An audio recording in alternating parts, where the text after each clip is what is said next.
ብዙ ሰዎች የቢዝነስ እቅድ አሰልቺ፣ የተወሳሰበና የማይጠቅም ነው ብለው ያስባሉ። ከተጻፈ በኋላም ማንም የማያነበው የወረቀት ቁልል ነው ወይ ደግሞ በገበያ ትንበያዎች፣ ትንተናዎችና በሚያማምሩ ሰንጠረዦች የተሞላ ባለ 50 ገጽ ሰነድ እንደሆነ ያስባሉ። ግን እውነታው ይህ ነው። የቢዝነስ እቅድ ቀላል፣ ተግባራዊና ያለማቋረጥ እየተሻሻለ የሚሄድ መሆን አለበት። ጥሩ የቢዝነስ እቅድ አቧራ በሚሰበስብ መሳቢያ ውስጥ አይቀመጥም። እውነተኛ ውሳኔዎችን እንድታደርግ ያግዝሃል እንጂ። እንዴት የምርትህን ዋጋ እንደምታወጣ፣ እንዴት ደንበኞችን እንደምትስብ ይነግርሃል። ምርጥ የቢዝነስ ሰዎች ፍጹም የሆነ እቅድን ስለመንደፍ ብዙም አይጨነቁም። ይልቁኑ መጀመር ላይና በመንገዳቸው ላይ እቅዳቸውን በማስተካከል ላይ ያተኩራሉ። ይህም በቀላሉ ቢዝነሳቸውን ለመጀመር ከጀመሩም በኋላ እቅዳቸውን በማስተካከል የሚሆን ነው። በዛሬው ከዚህ መጽሐፍ የተወሳሰቡ እቅዶችህን ማለትም የቢዝነስ እቅዶችህን ጥለህ እንዴት ቀላል የሆነ የቢዝነስ ፕላን ማውጣት እንደምትችል አንድ በአንድ አሳያለሁ። የምታውቀውን ነገር ሁሉ እርሳና እንደ አዲስ የቢዝነስ ሀሁን ከዚህ መጽሐፍ ለመማር ዝግጁ እንሁን። በቅድሚያ ግን ይህ እጅግ በጣም ህይወት ለዋጭና ጠቃሚ ቪዲዮ ለብዙዎች ተደራሽ መሆን እንዲችል ቪዲዮውን ላይክ በማድረግ እንጀምር። ስለ ቢዝነስና የቢዝነስ እቅድ ስናወራ የቢዝነስ እቅድ የተቀደሰ ጽሑፍ አይደለም። ምን ማለቴ ነው? ይቀደዳል፣ ይቀየራል፣ እንደ አስፈላጊነቱም ሊሻሻል ይችላል። ብዙ ቢዝነስ ጀማሪዎች የቢዝነስ እቅዳቸውን ልክ በድንጋይ ላይ እንደተጻፈ ጽሑፍ አድርገው ይመለከቱታል። ነገር ግን በጣም የተሳካላቸው ቢዝነሶች እቅዳቸው መነሻ እንጂ ግትር ጽሑፍ እንዳልሆነ ጠንቅቀው ያውቃሉ። ገበያዎች ይቀያየራሉ፣ ደንበኞች ይለወጣሉ፣ ያልተጠበቁ ፈተናዎች ይከሰታሉ። ስለዚህ የቢዝነስ እቅድህ መሻሻል አለበት። የቢዝነስ ጀማሪዎች የሚሰሩት ትልቁ ስህተት የመጀመሪያ እቅዳቸው ልክ እነርሱ እንደጠበቁት እንደሚሄድ ማሰባቸው ነው። እንደ እውነቱ ከሆነ በፉክክር ውስጥ የሚተርፉ ቢዝነሶች ገበያውን በፍጥነት የሚላመዱ ናቸው። ሊለወጥ የማይችል እቅድም የማይሳካ እቅድ ነው።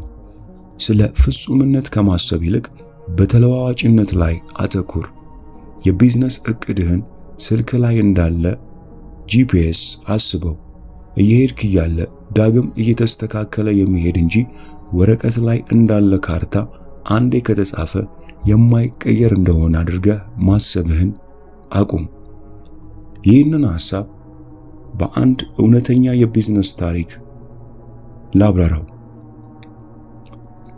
ብዙዎቻችን የምናውቀው ዩቲዩብ ለመጀናጀን ታስቦ ነበር የተሰራው።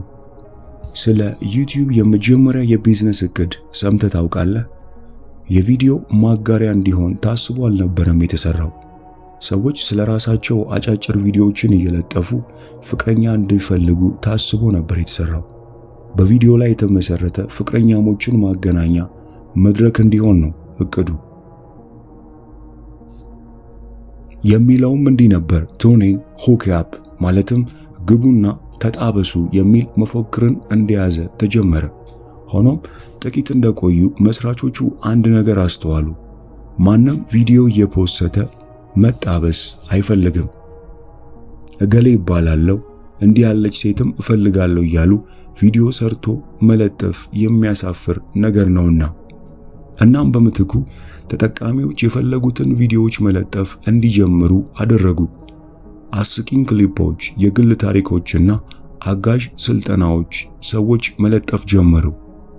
የዚህ ታሪክ ቁልፍ ሐሳብ መስራቾቹ በግትርነት ከመጀመሪያው እቅዳቸው ጋር ከመጣበቅ ይልቅ የፍቅር አጋሮችን የማገናኘት ሐሳቡን በመሰረዝ ወደ አጠቃላይ የቪዲዮ ማጋሪያ መድረክ ዩቲዩብን ቀየሩት።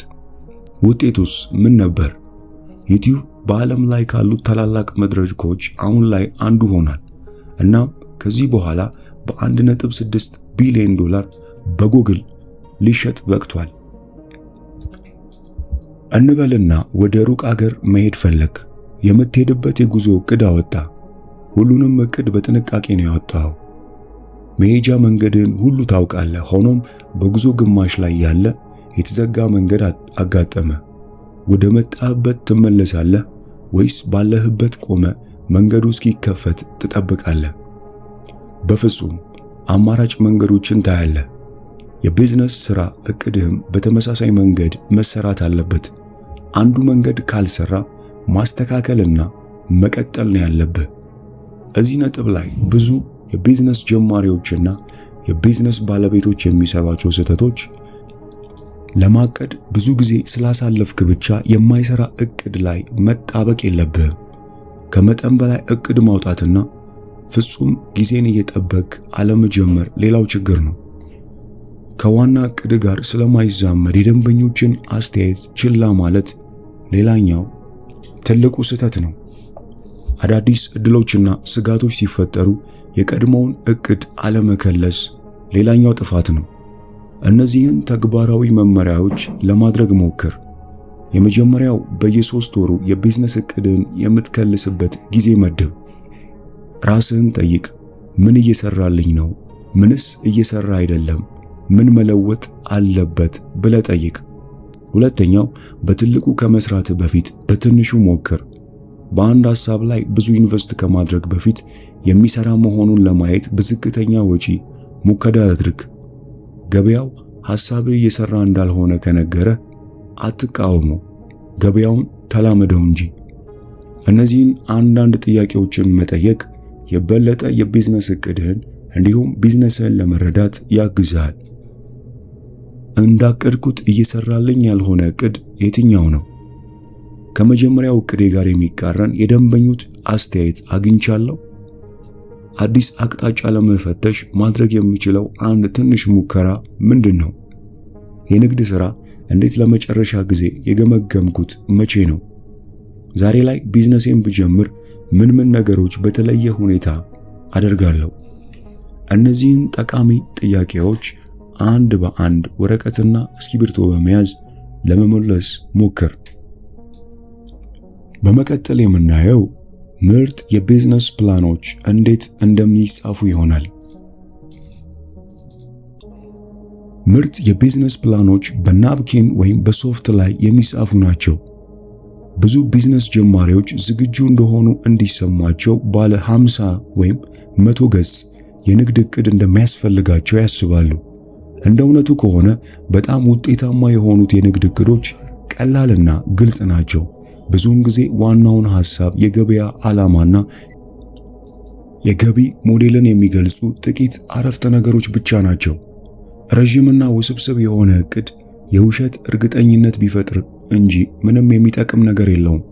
እንደ እውነቱ ከሆነ ግን የቢዝነስ ስኬት በአፈጻጸምና በደንበኛ ግብረ መልስ ላይ የሚወሰን ሆኖ ሳለ ውስብስብ ዕቅድ ነገሩን ሁሉ እንደተረዳ ሁሉም ነገር እንደገባ አድርጎ ያታልልሃል።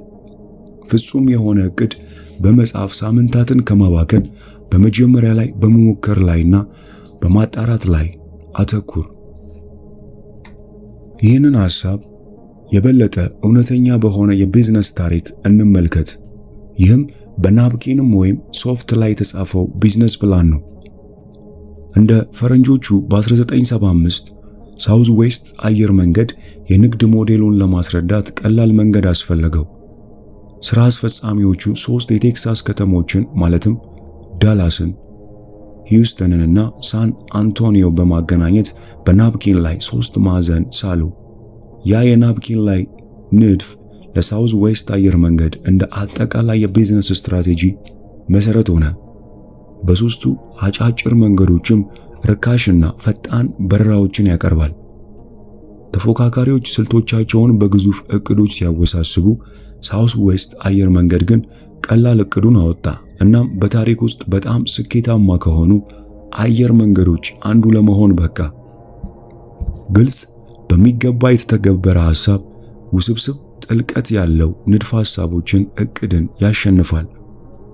እንበልና ቡና እየጠጣችሁ የንግድ ሐሳብህን ለጓደኛ እያብራራህለት ነው። ብዙ መስመሮች ያሉት ሰንጠረዦች፣ ግራፎችና ባለ 30 ገጽ የዕቅድ ደብተር አውጥተህ ማውራት ትጀምራለህ። ጓደኛ ያስቆመሃል። ምንድነው የምትበዘብዘው? በአንድ አረፍተ ነገር የምታደርገውን ብቻ ንገረኝ ይልሃል። እናም ስለ ቢዝነስ በአንድ ግልጽ አረፍተ ነገር ማብራራት ካልቻልክ ምናልባት ቢዝነስ ምን እንደሆነ አንተም ገና እየገባህ አይደለም ማለት ሊሆን ይችላል። እንደ ብዙ ቢዝነስ ጀማሪዎችና የቢዝነስ ባለቤቶች እነዚህን ስህተቶች እንዳትሰራ ተጠንቀቅ። ከመጀመር ይልቅ የንግድ ዕቅድ በመንደፍ ወራትን ማሳለፍ አቁም። ዕቅድህን ለስኬት ምንም ጥቅም በሌላቸው አላስፈላጊ ነገሮች እንዳትሞላው። ዕቅድህን ግልጽና ቀላል ከማድረግ ይልቅ የሚያምር ቋንቋ ለመጠቀም ጊዜትን እና ሰዓታትን ማጥፋት አቁም። ከዛ ይልቅ የቢዝነስ ሥራ ሐሳብህን በአንድ አረፍተ ነገር አጠቃለው። እንደዛ ማድረግን ካልቻልክ ቀለል ለማድረግ ሞክር። ዕቅድህን በዝርዝር ከመጻፍ በፊት ሞክረው።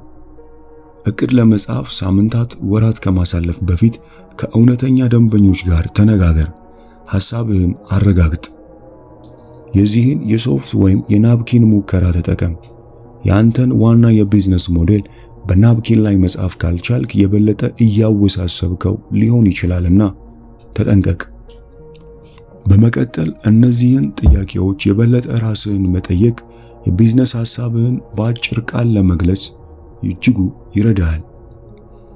የቢዝነስ ሐሳቤን በአንድ ግልጽ አረፍተ ነገር መግለጽ እችላለሁ? የኔ ንግድ ምን ችግር ይፈታል? የማንንስ ችግር ይፈታል? የኔ ቀላል የገቢ ሞዴል ምንድነው? ማለትም እንዴት ገንዘብ አገኛለሁ? የቢዝነስ ሐሳቤን በ30 ሰከንድ ውስጥ ማውጣት ካለብኝ ምን እጽፋለሁ? ዛሬ ላይ ቀላል አድርጌ መጻፍ የምችለው የቢዝነስ ዕቅዴ ክፍል ምንድነው?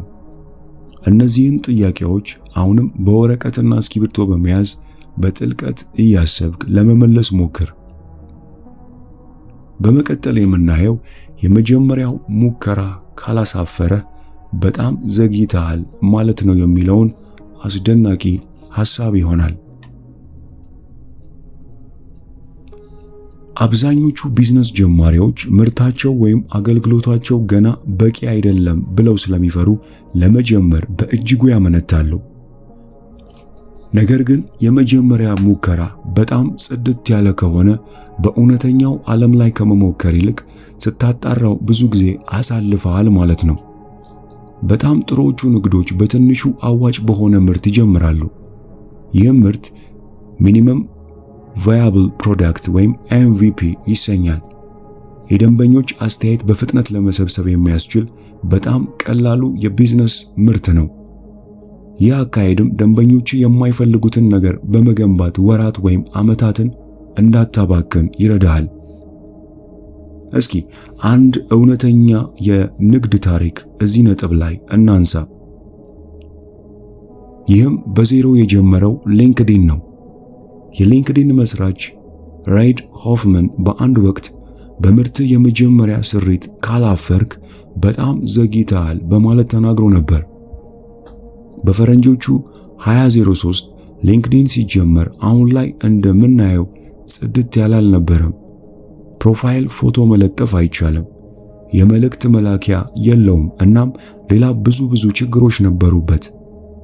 ስጋ የሌለው ባዶ አጥንት ነበር ማለት ይቻላል። ነገር ግን ወደ ቢዝነስ ዓለም ለመቀላቀል ይህ በቂ ነበር። የዚህ ታሪክ ዋና ሐሳብ ዛሬ ሊንክድኢን ከ900 ሚሊዮን በላይ ተጠቃሚዎች አሉት።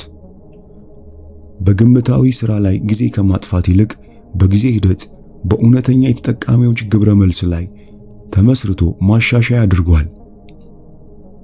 እንበልና በጎን በኩል በሚከፈት መኪና እየዞርክ ምግብ መሸጥ አሰብክ። ሰዎችን የምግብ ዝርዝር በመንደፍ የምግብ አሰራሮችን በመሞከርና መኪናን በማበጀት 1 ዓመት አሳለፍክ። ነገር ግን እያንዳንዱን ጥቃቅን ሁኔታ ለማሟላት እየሞከርክ ሳለ አንድ ተፎካካሪ በትንሽ ጋሪ እየዞረ አንድ ምርጥ ምግብ መሸጥ ይጀምራል። እናም ይህ ሰው ታማኝ ደንበኞችን ያፈራል። አንተ ማቀድህን ጨርሰ ቢዝነስን ስትጀምር የእርሱ ቢዝነስ በሁለት እግሩ ቆሟል። እዚህ ጋር ብዙዎች የሚሰሩት ስህተት ይህ ነው። ከመጀመር በፊት አንድን ምርት ፍጹም ለማድረግ ብዙ ጊዜ መፍጀት የለብህም። የመጀመሪያውን ስሪት በማያስፈልጉ ባህሪያት መሙላት አቁም። ቀላል፣ ግልጽ የሆነ ሞዴል ያስፈልጋል። ወንበር የምታመርት ከሆነ የሚታጠፍ፣ የሚዘረጋ፣ የሚሽከረከር፣ ማታ ላይ አልጋ መሆን የሚችል እያልክ ብዙ ባህሪያት ወንበሩ ላይ መጨመር የለብህም። ለማሻሻል ከመጠቀም ይልቅ አሉታዊ ግብረ መልስን መፍራት አቁም። የደንበኞች የከፋ አስተያየት ማሻሻልህ እንጂ ስድብ አይደለም። ስለዚህ የደንበኞችን ደባሪ አስተያየት አትፍራ። እሱ ስድብ ሳይሆን የማሻሻል መንገድ ነው። ለመጀመር ትክክለኛውን ጊዜ መጠበቅ አቁም። ትክክለኛው ጊዜ በጭራሽ አይመጣም። ከዛ ይልቅ እነዚህን ተግባራዊ መመሪያዎች ለመወሰን ዛሬውኑ ቁረጥ። የመጀመሪያው በትንሹ ወጪ ልታመርተው የምትችለው ምርት MVP አስጀምር። ሐሳብህን ወደ እውነተኛው ዓለም አውርደህ ለመሞከር በእጅጉ ይረዳሃል። የደንበኞችን ግብረ መልስ እንደ መመሪያ ተጠቀመው። እውነተኛ ተጠቃሚዎች የሚፈልጉትን ከመገመት ይልቅ እነርሱ እንዲነግሩ ማድረግ ይሻላል። ቢዝነስን የምትጀምርበት ቀን ቁረጥ። ይህም አብዝተህ ከማቀድ ይልቅ ቢዝነስን እንድታስጀምር ይረዳሃል። መደጋገም ከፍጽምና እንደሚሻል አስታውስ። የመጀመሪያው ስሪት በጭራሽ ፍጹም አይሆንም። ይህም መጥፎ ነገር አይደለም። በጊዜ ሂደትም በድግግሞች ወደ ተሻለ ነገር ትደርሳለህ። ምናልባት ከላይ ያነሳናቸው ሐሳቦች ግልጽ ካልሆኑ እነዚህን ጥያቄዎች ለመመለስ ሞክር። አሁን ልጀምረው የምችለው በጣም ቀላሉ የኔ ምርት ወይም አገልግሎት ምንድን ነው? ብዙ ጊዜ የማጠፋው በየትኛው አላስፈላጊ ባህሪያት ወይም ዝርዝሮች ላይ ነው? በዚህ ሳምንት ሐሳቤን ከእውነተኛ ደንበኞች ጋር መሞከር የምችልበት መንገድ ምንድን ነው? ስራዬን ለመጀመር የዘገየሁት በፍርሃት ነው ወይስ በእውነተኛ ምክንያት? በመቀጠል የምናየው ያላንተ የሚሰራ ቢዝነስ እንዴት መገንባት የምትችልበትን ሚስጥራዊ መንገዶችን ይሆናል። አብዛኞቹ የቢዝነስ ጀማሪዎች ሙሉ በሙሉ በእነርሱ ላይ የሚመረኮዙ ቢዝነሶችን ይገነባሉ። ከመሬት አንስቼን የገነባሁት ማለት እንደሚያኮራ ነገር ያዩታል። አንተ በሌለህበት ቢዝነስ ሳይፈርስ፣ ሳይበጠበጥ ወይም መጥፎ የደንበኞች አስተያየት ሳይቀበል ቢያንስ አንድ ሳምንት መቆየት ካልቻለ አንተ የቢዝነስ ባለቤት አይደለህም። ለመፈንዳት ጊዜ የሚጠብቅ ቦምብ ባለቤት ነህ እንጂ። ቢዝነስ ያላንተ መስራት አለበት።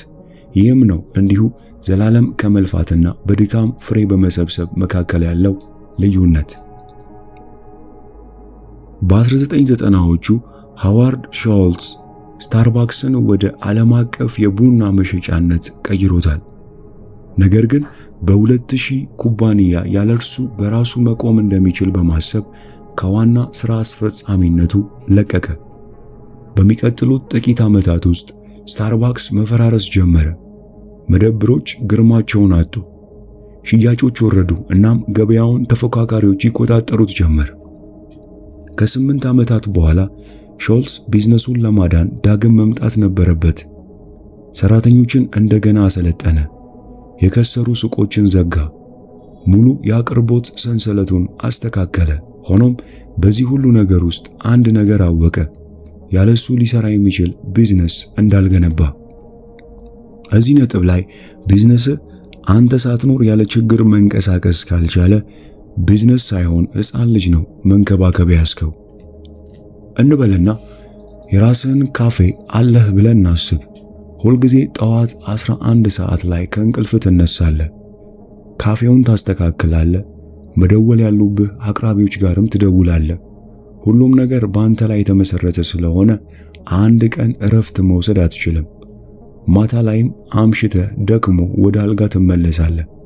እናም ይህ ሁሉ እያደከመ ስለሆነ ካፌውን የሚያስተዳድርልህን ሰው አሰልጥነህ ቀጠርከው። ካፌውን እንዴት መንቀሳቀስ እንዳለበት መመሪያ ሰጠኸው። አሁን ላይ ለሳምንት ያህል ብትጠፋም ደንበኞችህ ቡናቸውን ያገኛሉ። ሰራተኞችህ አሁንም ደሞዝ ይከፈላቸዋል። ቢዝነስም መስራቱን ይቀጥላል። ብዙ ሰዎች እዚህ ጋር የሚሰሩት ስህተት ይህ ነው። በትክክል መስራት የምትችለው አንተ ብቻ እንደሆንክ ማሰብ መተው አለብህ። አብረው የሚሰሩትን እመናቸው። ካልሆነ ሁሉ ነገር ራሴ ላድርግ ማለት ትጀምራለህ። ነገሮችን አለመጻፍ። ቢዝነስህ በጭንቅላት ውስጥ ብቻ የሚኖር ከሆነ ሲወጣ ይሞታል። ውክልና ለመስጠት በጣም ረጅም ጊዜ መውሰድ። ነገ ብትቀየር የምታስተዳድረው የቢዝነስ ቡድን በራሱ መንገድ ነገሮችን መወከል ይችላል ወይ? ለዚህ ጥያቄ ምላሽ ሊኖር ይገባል። በጣም ርካሹን ረዳት መቅጠር። ደሞዝ ብቻ ከተመለከት የቀጠርከው ሰው በሚሰራቸው ስህተቶችና በጭንቀት ትሞላለህ። ስለዚህ አንተ ማድረግ የሚኖርብህ ይህ ነው። በትንሹ ጀምር። በዚህ ሳምንት አንድ ተግባር በውክልና ስጥ። ስልክ መደወል ሊሆን ይችላል። ቢዝነስህን ፈትነው። የአንድ ሳምንት ረፍት ውሰድ። አንተ በሌለህበት ሁሉ ነገር ከተበላሸ ብዙ የምታስተካክለው ነገር አለ ማለት ነው። ሰራተኞች ብቻ ሳይሆን መሪዎችንም ቅጠር። በራሳቸው ውሳኔዎችን መወሰን የሚችሉ ሰራተኞች ከብዙ ዓመታት ጭንቀት ያድኑዋል። እነዚህን ጥያቄዎች አሁኑኑ ራስህን ጠይቅ። ዛሬ ለሌላ ሰው ልሰጠው የሚችለው አንድ የዕለት ተዕለት ተግባር ምንድን ነው? ለአንድ ወር ከሥራ ከጠፋው መጀመሪያ ላይ ምን ይበላሻል? በኔ ቡድን ውስጥ ማን የበለጠ ኃላፊነት ሊወስድ ይችላል? ቢዝነሴ በኔ ላይ ጥገኛ እንዳይሆን ለማድረግ የምችለው አንድ እርምጃ ምንድን ነው? የዛሬው ይህ መጽሐፍ ቢዝነስ ለመጀመርና የቢዝነሱን ዓለም ለመቀላቀል ለሚፈሩና ለሚያመነቱ እንዴት በቀላሉ የቢዝነስ እቅዳቸውን አውጥተው ያለ እነርሱስ እንዴት ጥሩ ቢዝነስ መገንባት እንደሚችሉ አንዳንድ እጅግ በጣም ጠቃሚ ሐሳቦችን እንዳገኛችሁበት ተስፋ አደርጋለሁ። እንደተለመደው ይህንን መጽሐፍ ሙሉውን አግኝታችሁ እንድታነቡት እመክራለሁ። ከታች ባለው የቴሌግራም አድራሻ ሙሉ መጽሐፍ የምትፈልጉ ብቻ ጻፉልን። ይህ እጅግ በጣም ጠቃሚ የሆነ ቪዲዮ ቢዝነስ ላላቸውና ቢዝነስ ለመጀመር ለሚፈልጉ ወዳጅ ዘመዶቻችሁ ሼር እንድታደርጉ ጋብዛችኋለሁ። ይህንን አስደናቂ የእውቀት ቤተሰብ ላይክ፣ ሼር በማድረግ እንዲሁም ሰብስክራይብ በማድረግ እንድትቀላቀሉን ጋብዛችኋለሁ። በሚቀጥለው ጊዜ እንዲህ አይነት ህይወት ለዋጭና ጠቃሚ መጽሐፎችን ወደ እናንተ በቋሚነት የምናደርስ ይሆናል። እስከዛው ግን ቸርን ሰንብት።